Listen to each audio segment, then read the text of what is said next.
Hello fellow beeswarmers and welcome back to another video. In this video I will be showing you guys the top 10 tips and tricks for Beeswarm Simulator that will help you become a pro even faster. And if you're wondering what I'm going to be going over today, I'm going to be talking about common mistakes a ton of people make throughout Beeswarm and how to fix them, and just some other tips and tricks that will help you throughout the entire game no matter what level you are. Before we get to the first tip, I'm going to set the like goal for today's video to 100 likes. So let's see if we can get 100 likes. If so, make sure to like the video so we can hit 100 likes. And if for some reason we end up reaching 400 likes on this video, I'll make a part 2. Alright, well, to get straight into the video, let's go ahead and go over the first. The first tip is actually by your hive, and a lot of people make this, including me at one point.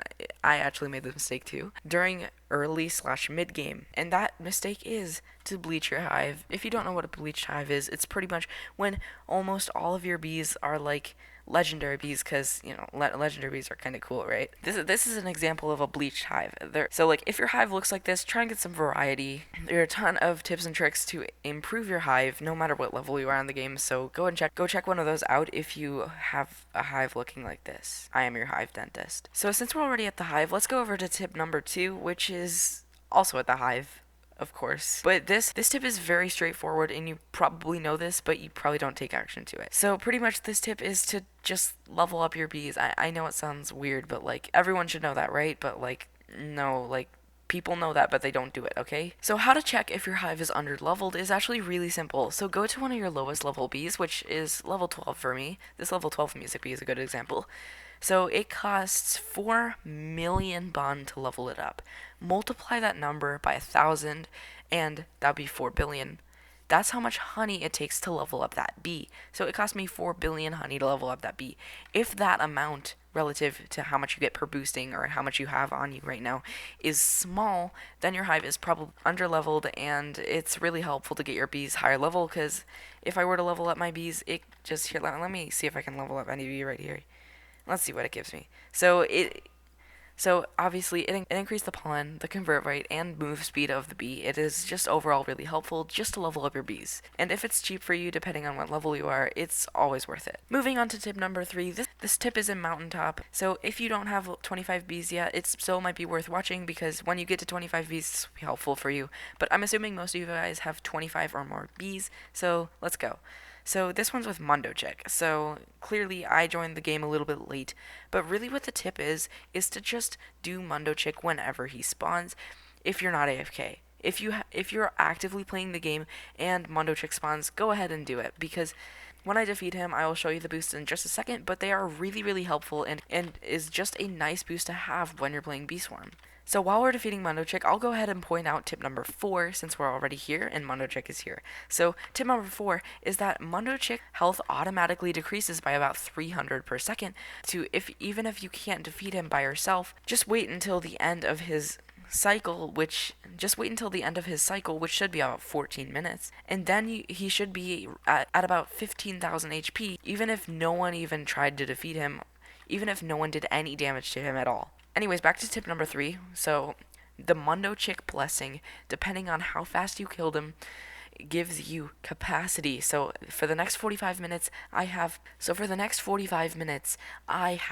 times 1.04 capacity, times 0.1, times 0.04 convert rate, plus 10% pollen. Now that's obviously really helpful for when you're boosting. We'll get to that later. So now we've went over 4 tips and tricks. Let's go to tip number 5. So tip number 5 is doing something that is called throughout Beeswarm by YouTubers and players the bug run. The bug run basically consists of just running around the fields, defeating all the mobs, me going over here to where the mantises are, and werewolf too, and just collecting their loot, because they give me a snowflake, and they give me berries. Werewolf over here gave me a ticket and microconverters. Every so often you're going to want to just occasionally go through pine tree, rose, strawberry, spider, bamboo, pineapple, blue flower, mushroom, clover, and I think that's it. Basically, you're just want to go through those fields every so often. It could be any time, but it can just be anywhere between like every 10 minutes to every hour. It just doesn't really matter the consistency. It's just if you do that enough, because some of those mobs actually drop really helpful stuff like glue, which is really helpful. Like, trust me, you'll want glue later. Glitter, blue extract, red extract. The supplies end up accumulating, and if you're early or mid game right now, trust me, you will be very, very happy you did did these bug runs. I'm losing track, honestly, but I think we're on tip number 6. So tip number 6 is a very straightforward one. Don't buy the spark staff. Just please don't buy it. It is very bad. I will actually spend 60 million honey. I've never bought it because I knew it was bad.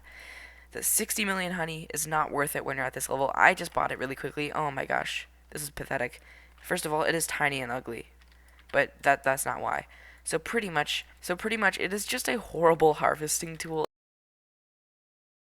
If I were you, I'd probably go from golden rake, skip spark staff, and go straight to this dipper right here.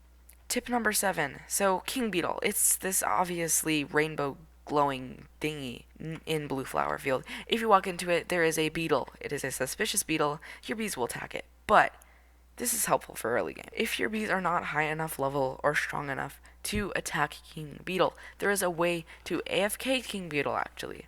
So what you're going to want to do is back here in the far right corner, you're going to want to stand just like this with your head facing the wall, and king beetle will not attack you if you're doing it correctly. You kind of have to move around a little bit because sometimes you won't be facing it correctly and then king beetle will attack you. It might take a couple of tries, but king beetle will not attack you. Oh my god, gummy mask is so creepy. He will not attack you, and it is a nice way in early game to AFK king beetle if your bees are not strong enough. Tip number 8. It's a pretty straightforward tip again. And again, this is one of those tips that is just very handy to know, and you'll be happy that you knew this when you are endgame, if you're not already. So, tickets. They're like, I don't have many tickets right now because I spent them all on a star treat, I think. Try to save your tickets for something like your event bees if you have not already, and Cub Buddy, which honestly is not very good. Don't buy Cub Buddy. Buy all your event bees, and after you buy event bees, I recommend buying star trees so you can gift them. And gifting your event bees is obviously really important. So yeah, save your tickets, guys. Tip number 9, we're almost at the end of these. So this is actually a very, very helpful tip. So this tip allows you to AFK, so like farming honey, and you don't even have an auto clicker and you're not macroing. So that's pretty cool. I'll show you right now. So here's a good example. Spider field right here. Let's get rid of spider. Let's see what we get. Please be something good. So what you're going to want to do, go into settings and turn off full screen.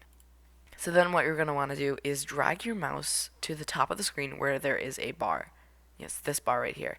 Then let go. My hand is completely off my mouse and keyboard, and it still thinks I'm clicking, and it still thinks I'm hold clicking. Now, this won't keep you from disconnecting from the game, but it is a nice way to do a quick AFK. And look, I'm getting a couple 100,000 honey per second, which is pretty nice.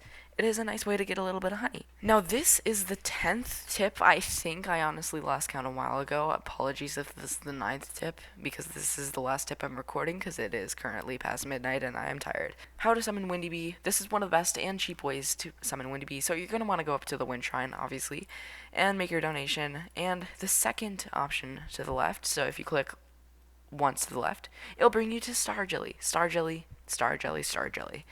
You can donate a couple of those, so let's just donate 5 for this example. So obviously the more you donate, the better odds you'll get. I'm doing 5 right here just for this example. Let's donate it. Windy Bee's buzz is heard in the distance. Wild Windy Bee is on one of the fields. That is a good sign. That does mean that Windy Bee has spawned.